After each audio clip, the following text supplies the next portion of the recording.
Eh, Langsung saja sesuai tema bahwa kita akan menjadikan tauhid sebagai sumber inspirasi bangsa atau sumber kekokohan bangsa atau sumber ketahanan NKRI.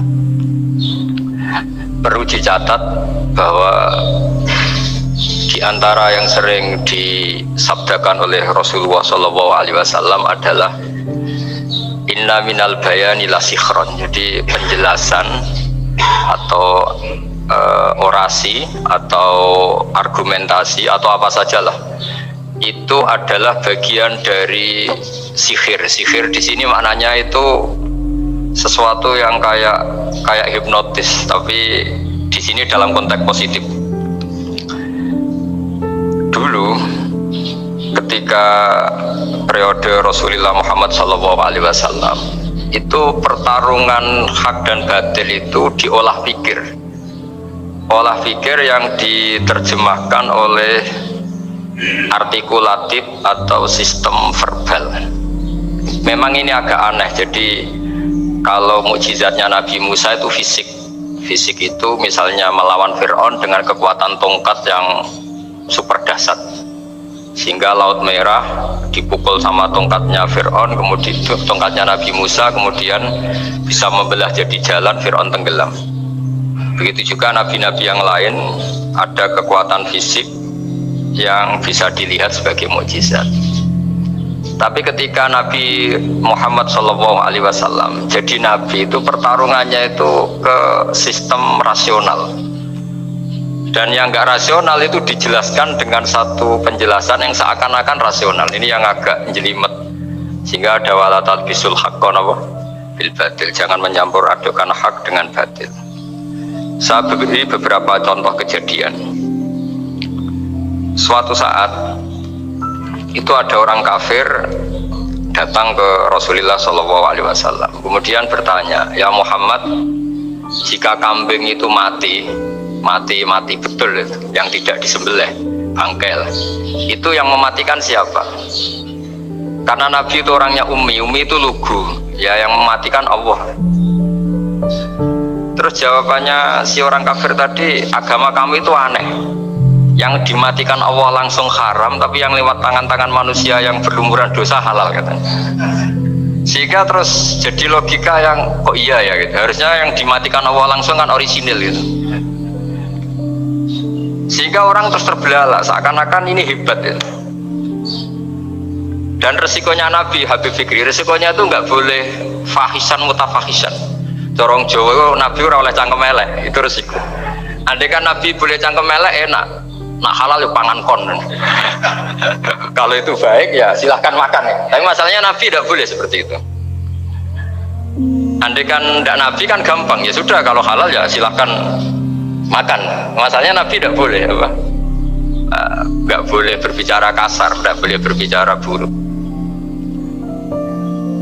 Terus ada lagi beberapa kejadian yang seperti itu, yaitu masyhur. Suatu saat Sayyidina Ali didatangi seorang kafir juga Yahudi. Ali, kakimu angkat satu, diangkat sama Sayyidina Ali. Angkat dua-duanya, ya udah bisa. Gitu kok temanmu, maksudnya Nabi Muhammad mengklaim bisa naik langit, gitu aja kamu udah bisa. Jadi selalu pakai olah kata. Yang ketiga misalnya Muhammad, kita ini punya urusan banyak, punya problem banyak, dan Tuhan itu dianggap penyelesai problem, halul muskilat, yang bisa menyelesaikan problem. Pertanyaannya, kalau problem kita banyak, Tuhannya satu tidak cukup Muhammad. Kalau problemnya banyak, ya Tuhannya harus banyak. Sehingga ketika Nabi membawa tauhid, protes mereka, komplain mereka, ja'alal alihata ilahau wahida inna hadza la syai'un rujab. Masa Tuhan satu, wong problemnya banyak, urusannya banyak. Kalau urusannya banyak, itu hanya harus banyak. Nah, karena olah pikiran seperti ini, sebetulnya bukan olah pikiran ini, hakikatnya olah kata, karena ini tidak mewakili hakikat. Ya, saya ulang lagi, sebetulnya ini bukan olah pikiran atau olah akal atau olah kecerdasan, tapi olah kata, karena semua yang diomongkan ini tidak mewakili apa? Hakikat. Tapi faktanya itu terjadi.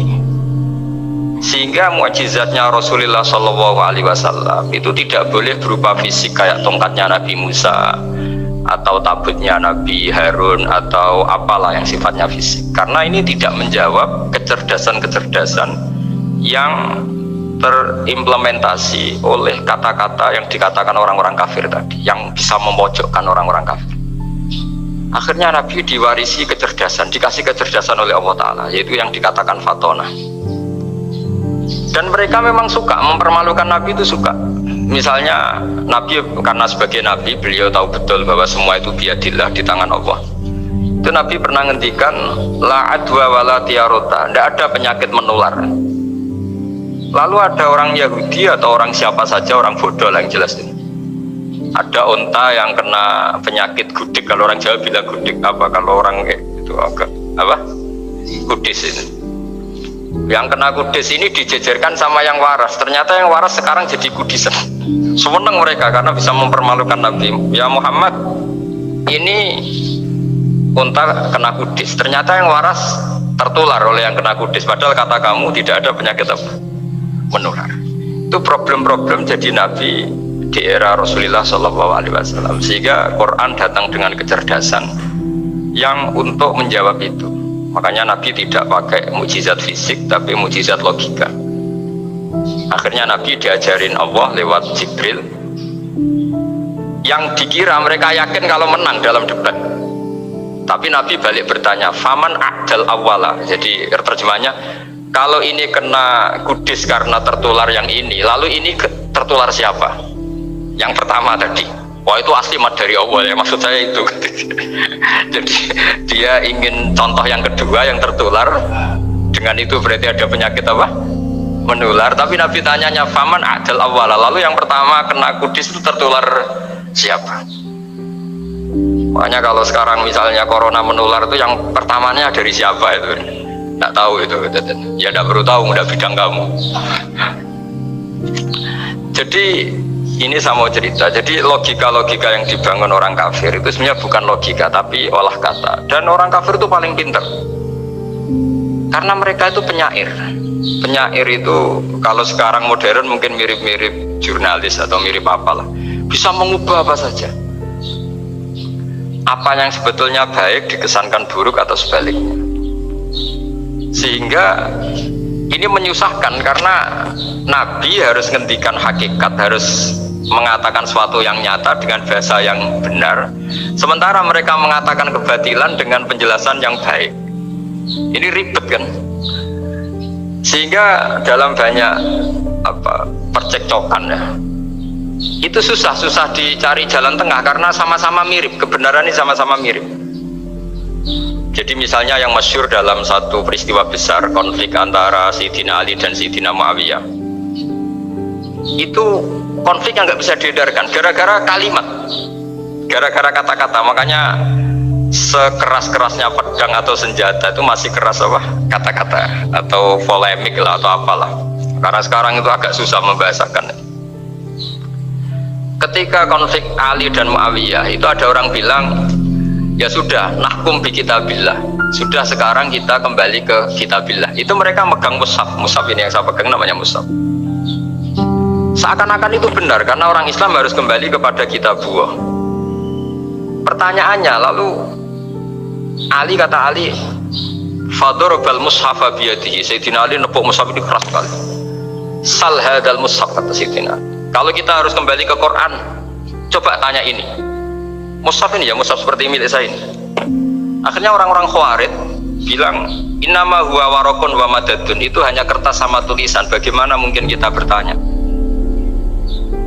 Pas itu adalah orang Khawarij itu orang yang nggak mau ngakui Ali, juga nggak mau ngakui Muawiyah. Dan Sayyidina Ali sama Sayyidina Muawiyah sudah sadar mau bikin mediator, mau bikin solusi jalan tengah. Jadi sebenarnya dua beliau itu orang baik, gara-gara diprovokasi orang Khawarij terus jadi bentrok. Orang Khawarij bilang nggak ada Ali, nggak ada Muawiyah, yang ada adalah kitabullah, yaitu mushaf. Benar, secara zahir benar, memang orang Islam harus kembali ke mushaf. Tapi Sayyidina Ali pinter, sal hadal mushaf. Kalau gitu tanyakan mushaf itu. Ketika Sayyidina Ali dan Sayyidina Muawiyah sudah sepakat bikin perdamaian, akhirnya singkat cerita Innama huwa raqun wa wadadun, kata orang-orang Khawarij itu hanya kertas dan pena. Kenapa bisa disuruh atau diminta jawaban? Terus kata Sidina Ali, nggak bisa toh kamu tanya mushaf, ya tidak bisa. Makanya tanya saya katanya. Akhirnya Sidina Ali memberi penjelasan, wa in khiftum shiqaqa bainihima fab'asu hakaman min ahli wa hakaman min ahliha. Jika dua mempelai suami istri itu ngalami konflik, di mana-mana orang konflik orang ini serasa seneng nek. Kita kalau sedang marah, semuanya lah kalau sedang marah sama istri itu orang ini serasa seneng. Jadi sing ganteng kira kita gantengnya ketok elek tok. Sehingga kalau ngomongi anaknya, dasar nakal kok bapaknya gitu. Bapaknya gitu, nanti dasar cerewet koyo ibu. Makanya alhamdulillah banyak anak kita yang mewarisi nakalnya bapaknya dan nakalnya ibunya. Karena sabdonya mesti seperti itu. Jadi anak kita ini korban cara ngomong kita. Maka kita tidak wali itu harus syukur karena omongannya nggak mandi. Itu kalau kita wali, itu anak kita jadi orang buruk semua. Karena kita ngomong dasar goblok koyo ibu. Dari ibu dasar nakal koyo bapak. Berarti anak kita punya status goblok dan nakal. Tapi alhamdulillah yang ngomong itu tidak wali sehingga diabaikan saja sama Allah. Gak penting. Ngomongannya orang tidak wali itu tidak penting. Makanya tidak wali itu tetap punya sisi positif. Kalau ngomong tidak ngefek.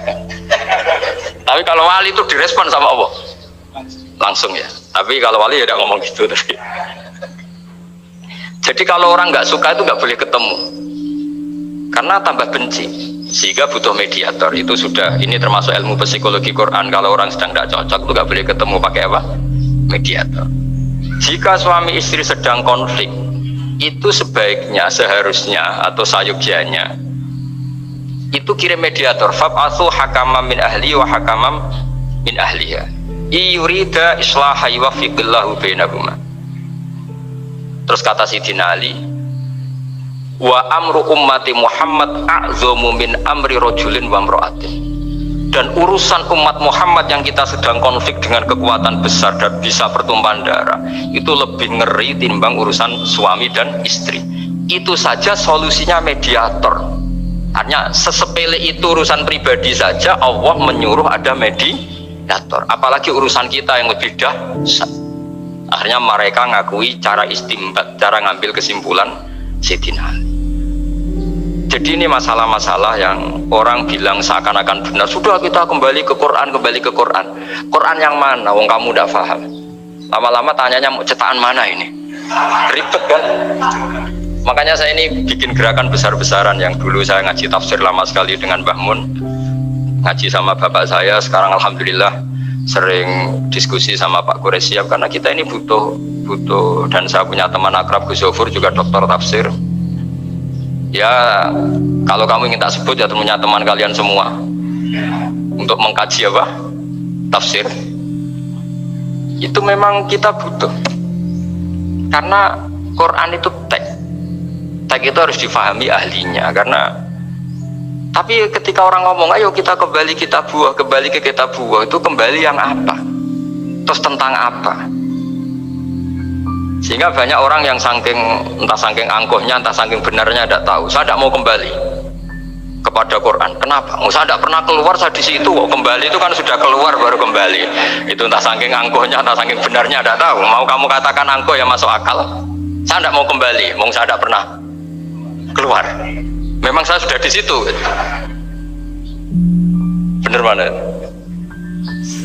Bisa jadi ya sudah, ini itu wilayah yang nggak jelas. Tapi bahwa mukjizatnya Nabi itu menerangkan sesuatu yang kayak iya kayak enggak. Karena orang kafir itu pintar mengemas kebatilan sebagai kebenaran. Jadi enak zaman Nabi Musa ngadepi Fir'aun yang karuan salah. Nabi Muhammad itu enggak, ngadepi satu komunitas yang mereka punya jargon yang seakan-akan benar. Misalnya Ka'bah itu sakral, Baitullah. Orang kafir itu percaya keramatnya Ka'bah, percaya, sehingga mereka kalau bikin berhala itu harus dekat Ka'bah, bentuk barokah Ka'bah. Kurang ajar gimana? Maka berhala-berhala itu paling banyak di dekat Ka'bah, karena supaya apa? Dapat barokahnya Ka'bah. Ribet kan? Kamu kafirkan tuh percaya barokah Ka'bah, tidak dikafirkan, itu kurang ajar. Ka'bah kok jadi ruwet, ribet banyak ngadepi. Itu susah memang ngadepi logika ya, Makanya kan apa ya, kayak kita ngerawat anak itu, mau dilonggar nanti manja terus goblok, mau dikerasin nanti minggat, ribet kan. Jadi ngelola kebenaran itu tidak gampang. Lalu Nabi datang bil haqqil bayyin, dengan kebenaran yang nyata. Dimulailah dari surat, diantaranya lam yakunil ladzina kafaru min ahlil kitab wal musyrikina munfakina hatta ta'tiyahumul bayyinah. Bayyinah itu siapa? Rasulun minallah yatlu suhufam tahara. Orang-orang kafir baik berkategori ahli kitab yaitu Yahudi Nasrani maupun yang berkategori orang-orang musyrikin yaitu orang-orang yang menyekutukan Allah, yang non samawi, yang tidak punya kitab samawi, itu tidak mau tercerabut. Munfakin itu tidak mau tercerabut dari akar mereka hatta ta'tiyahumul bayyinah, sehingga datang kebenaran yang begitu nyata, begitu jelas. Saking jelasnya siapapun mau tahu dan gak bisa dibatalkan oleh apapun, termasuk oleh perilaku sosial. Siapa itu? Rasulun minallah yatslu suhufam mutahharah, itu yaitu Rasulnya Allah yang membaca lampiran-lampiran suci, yaitu Quran. Sehingga Nabi datang dengan analogi pembanding. Orang-orang yang berpikir Tuhan harus banyak karena urusan itu banyak, problem banyak, lalu Nabi bikin analogi.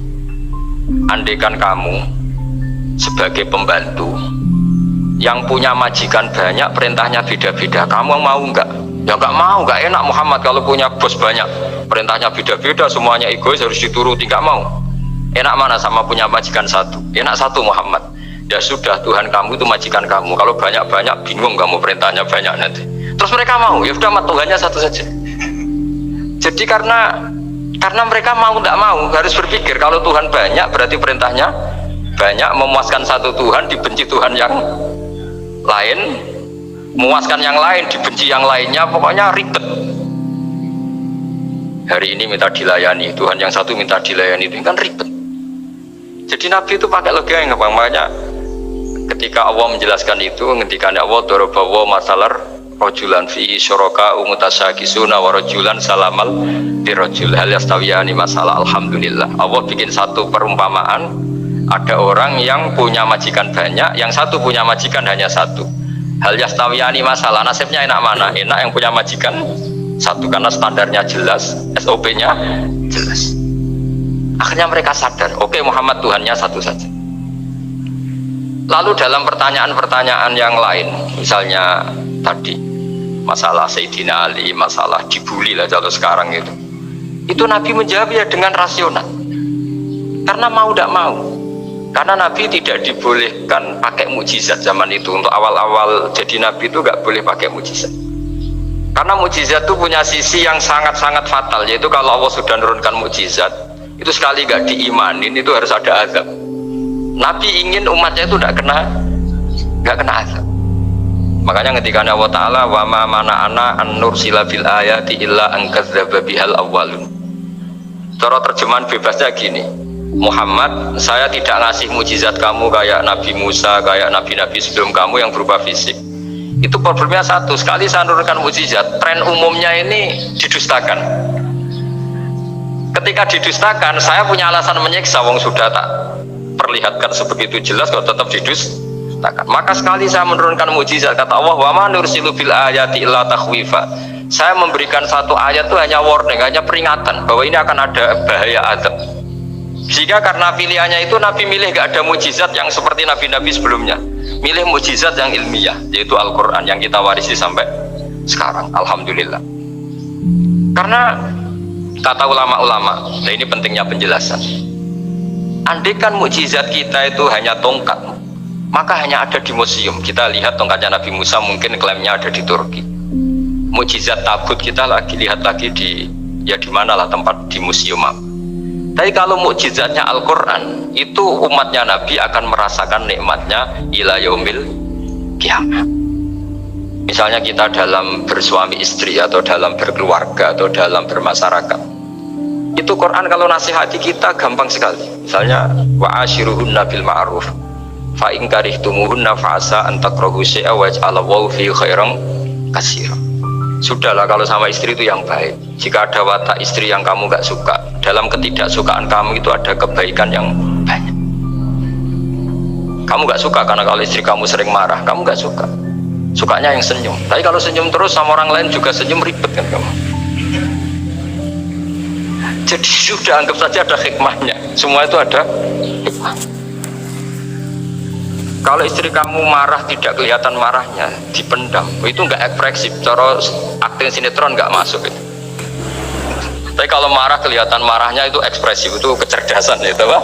Bisa menumpahkan keinginan. Oh itu bagus ya. Jadi disuruh lihat sisi apa?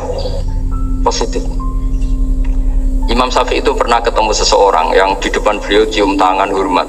Suatu saat dikasih tahu sama santrinya yang lain, orang yang mencium kamu wahai Imam Syafi'i itu di belakang ngerasani kamu, bully kamu. Kata Imam Syafi'i, baguslah. Kenapa? Berarti saya wibawa, di depan saya tidak berani ya.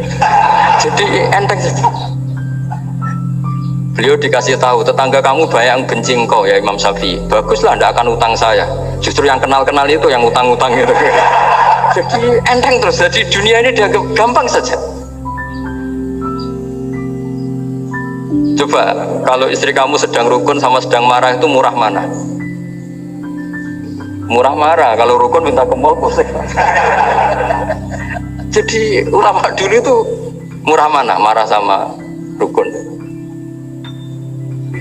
Kalau sedang harmonis minta kemana? Mahal kan? Kalau pas marah. Jadi ulama dulu itu lucu apa ya? Gampang sekali nanggapi sesuatu itu. Imam Abu Hanifah itu kalau ketemu yang utang beliau itu dia yang sembunyi karena malu. Kalau kita kan enggak, yang sembunyi yang utang. Kalau Abu Hanifah enggak, yang sembunyi itu Abu Hanifah. Kasihan dia malu kalau ketemu saya, kan masih punya utang saya. Kalau kamu ingin jadi wali itu gitu, kalau ketemu yang utang kamu yang lari. Itu bisa bank tutup karena yang lari yang utangin. Dalam cerita-cerita wali itu unik-unik. Robi'ah Dawiyah itu pernah kemalingan, itu beliau sembunyi. Malingnya nyari apa, dia sembunyi. Habis itu ditanya, kenapa engkau sembunyi? Sama lu sama malingnya, karena rumah saya nggak ada yang bisa dimaling karena tidak punya kok. Jadi ini kalau berpikir rasional kan ada Habib Fikri bahasa rasional. Ini tak latih berpikir yang agak-agak rasional. Nah, Nabi itu diutus dalam kondisi masyarakat yang rasional. Sehingga repot. Dan yang tidak rasional itu punya kecakapan olah kata sehingga seakan-akan rasional. Makanya ada kalimat terkenal di kalangan ulama, kalimatu haqqin urida bihal batil. Omongannya benar, tapi maksudnya tidak benar. Kayak tadi, la hukma illa lillah. Tidak ada hukum kecuali yang ada di Quran. Tidak ada hukum kecuali yang diturunkan Allah. Pertanyaannya, apa itu? Ya Quran. Nah iya apa? Makanya kata Sidina Ali, ya sudah, sal hadal mushaf, tanya mushaf kamu. Oh ya tidak bisa, itu kan hanya kertas sama tulisan. Makanya tanya ulama, kata Sidina Ali. Nah Quran itu balwa ayatum bayinatun fi suduril ladzina utul ilm. Quran itu begitu jelas sebagai solusi, tapi di hatinya orang yang punya ilmu.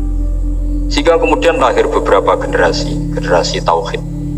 Yang paling masyhur dimulai tauhid itu yang masyhur ya, itu adalah ketika ada orang namanya Muhammad bin Jubair bin Mut'im. Itu bapaknya Muhammad ini namanya Jubair bin Mut'im. Itu dia orang kafir, masih kafir. Dia datang ke Medina itu untuk negosiasi tawanan perang Badar. Dulu beberapa orang yang negosiasi sama Nabi itu ya nunggu di masjid.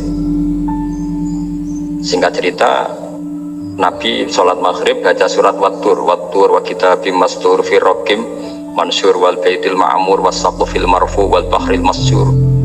Terus dia dengerin sampai Allah tanya, am khuliqu min ghairi syai'in. Kalau kamu tidak ngakui saya sebagai Tuhan, kata Allah, silahkan Anda berpikir bahwa alam raya ini dimulai dari ketiadaan. Atau kamu sendiri merasa sebagai pencipta alam raya ini, pencipta langit dan bumi. Itu namanya am khalaqus samawati wal ard.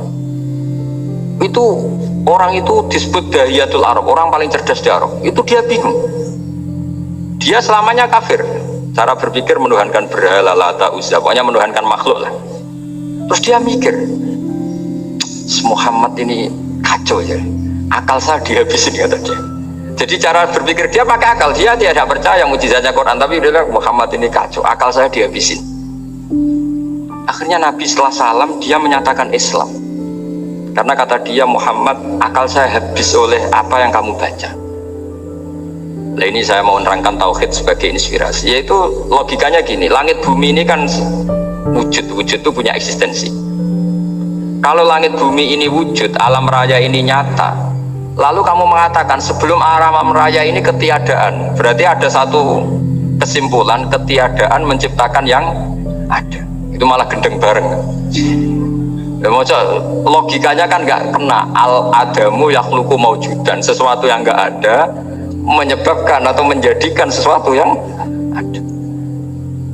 Akhirnya padahal pertanyaannya tadi gitu, ya sudah kalau kamu nggak percaya saya sebagai Tuhan, sebagai pencipta awal, sudah ada usah Tuhan-Tuhanan. Tapi ya mari goblok bareng dengan mengatakan bahwa alam yang ada ini diciptakan oleh sesuatu yang tidak ada. Jadi cuber, saya tidak mau goblok Muhammad, sudah iman saja saya, karena saya tidak mau goblok. Jadi agama ini datang dengan keceriaan berpikir.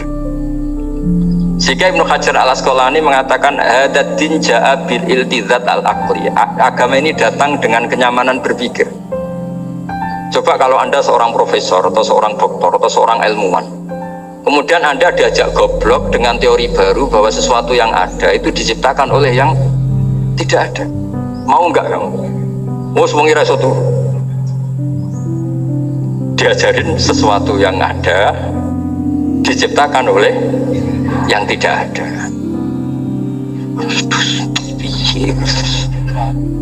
Kak keren lah.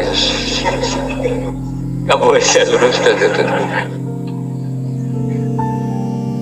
Jadi tauhid itu. Nah, kemudian lahir ulama-ulama baru yang cara ngarang sama. Ini kitab yang dulu saya ngaji sama Syekhina Kiai Maimun Zubair Mbah Mun. Itu kemudian ulama-ulama baru, kata Yai Mbah Mun itu juga bapak saya sering pesen, orang itu harus tahu zaman. Menerangkan tauhid itu kalau ulama dulu itu dimulai dari kalimat yang mungkin yang ngaji saja bingung. Al-alam mutahhir wa kullu mutahhir hadis la buddha mim muhdis. Itu sampean dengar mesti bangun jimat, itu apa itu doa apa gitu. Doa jalur rezeki apa gitu. Padahal itu logika. Tapi terus ulama-ulama modern itu ngarang seperti ini ada gambar. Ini kitab yang saya dulu ngaji sama itu digambar seperti ini. Maksudnya digambar seperti ini gini, penjelasannya gampang. Sampean kalau gambar seruat apapun, misalnya gambar gedung tingkat 5 atau gambar gunung atau gambar apa saja, buat seruat apapun gambar itu dimulai dari satu titik. Tadi hadhil awalim kulluha, bahwa alam semua ini dimulai dari nuqtatil wujud, ada titik wujud. Dan karena ini wujud penyebab harus bersifat awal, makanya Allah itu selain wujud harus bersifat al-awwal, kalau bahasa pondok al-qadim. Karena tidak mungkin yang menciptakan kemudian kalah dulu dengan yang diciptakan. Begitu juga Imam Al-Amudi. Imam Al-Amudi itu jadi wali itu karena dia ahli matematika. Sampai muridnya itu eskal, ini guru saya masuk surga enggak, kalau ngajar itu senangnya ngajar matematika. Beliau ahli usul fikih, ahli fikih, tapi senangnya ngajar matematika. Sampai muridnya sanksi, ini masuk surga enggak ya? Walhasil dalam cerita keramat beliau, sama ndak usah terus saya ndak percaya, kamu ndak wali, kok ndak percaya gimana? Ribet sekarang gitu, orang kalau nggak nekuni sesuatu terus nggak percaya, ribet. Itu beliau masuk surga itu dijamin dapat surga itu karena ngajar matematika. Tapi di hati beliau hanya satu, matematika adalah satu ilmu yang dimulai dari angka 1. 0, itu tetap dimulai dari 1, nggak bisa. Akhirnya beliau cerita, angka 2 atau 3 nisbatul wahid wal isnaini ila mi'ah wa ila ma la nihayatallah, semuanya sama, nisbatul far'i ilal asli, kata beliau. Bahwa angka 2, 3, 1000 sampai 1 miliar itu perbandingannya dengan angka 1 apa hubungannya? Al far'i ma'al asli, yaitu angka 2, 3 adalah cabang dari angka 1. Jadi alam raya sebanyak apapun, ada galaksi, ada Mars, ada apa saja, tetap dimulai dari wujud yang satu, yaitu wujudnya Allah Subhanahu wa Ta'ala. Jadi beliau menjadikan matematika sebagai alat perangkat untuk tahu tauhid, bahwa alam raya ini dimulai dari al-wujudul wahid, wujud yang satu. Makanya qul huwallahu ahad, Allahus samad, lam yalid walam yulad, dan seterusnya. Nah, makanya ketika orang menyoal hukum adat yang menipu kita, adat itu sunnatullah yang kita lihat. Itu Quran mesti mengembalikan wa huwallazi yabda'ul khalqa tsumma yu'idu wa huwa ahwanu alaih. Sebagian di surat Yasin diterangkan ansha'aha awwala marrah. Ketika kita lama sekali, namanya manusia itu lahir dari seorang bapak dan ibu, ini lama sekali. Yang namanya telur itu lama sekali lahir dari ayam, keluar dari ayam. Yang namanya pohon besar itu mesti dari biji yang kecil. Karena lama itu terjadi, seakan-akan kita ngomong, kita berkeyakinan tahu-tahu ada pohon besar itu muhal, tahu-tahu ada manusia ini muhal. Makanya ketika ada figur yang bernama Isa bin Maryam, itu orang kafir Yahudi itu menolak, bagaimana mungkin ada manusia tanpa bapak. Oke, itu menyalahi prosedur lazim, protap lazim. Tapi kata Allah gimana? Inna masalah Isa indallahi kamasali Adam. Kalau Isa mohal karena tanpa bapak, harusnya Adam lebih mohal karena tanpa bapak, tanpa ibu. Jadi artinya apa? Allah tetap mengingatkan bahwa kudroh saya yang pertama itu menjadikan semuanya mungkin tanpa perangkat adat. Maka kitab ini yang saya baca ini, milik Said Hussein Afandi ini, itu menjelaskan bahwa hukum adat itu menipu. Saya ulang lagi, hukum adat itu menipu. Ketika ayam mengeluarkan telur kemudian menjadi ayam lagi, terus kita berdebat telur sama ayam dulu mana? Menurut Anda milih mana? Milih apa? Telur. Kalau ini yang kubu sebelah ini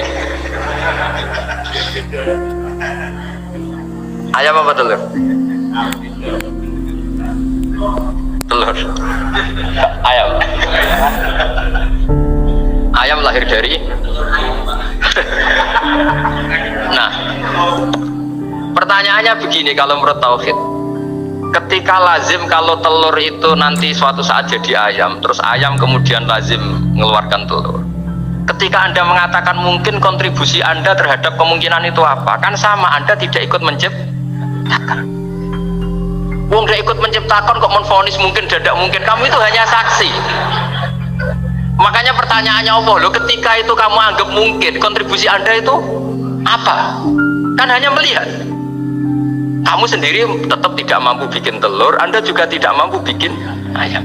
Artinya meskipun telur jadi ayam, ayam jadi telur sampai kiamat, tetap ada kontribusi kudrohnya Allah Subhanahu wa Ta'ala.